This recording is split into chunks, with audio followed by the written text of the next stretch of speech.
te cansabas ya no eres igual.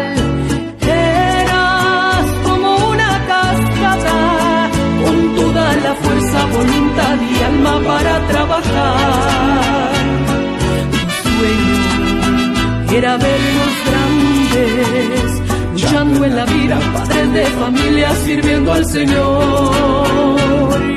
Y ahora extrañan los tiempos que cuando de niños jugábamos juntos y hablábamos más.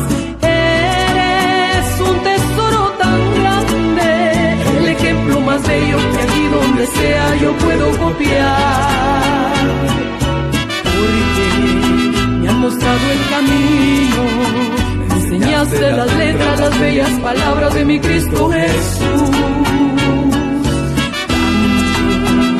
Quedado en mi pecho, se ha grabado en mi alma y es algo que nadie me puede quitar.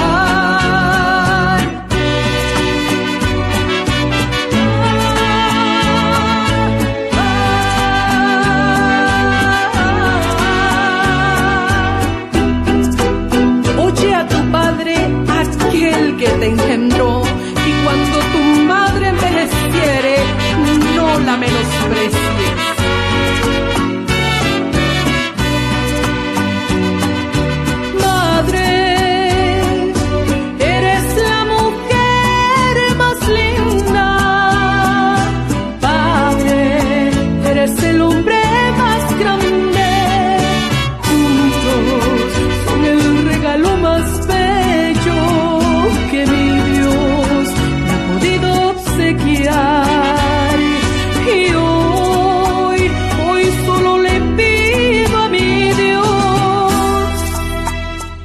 Más consuelo si algún día me faltan, me pueda ayudar.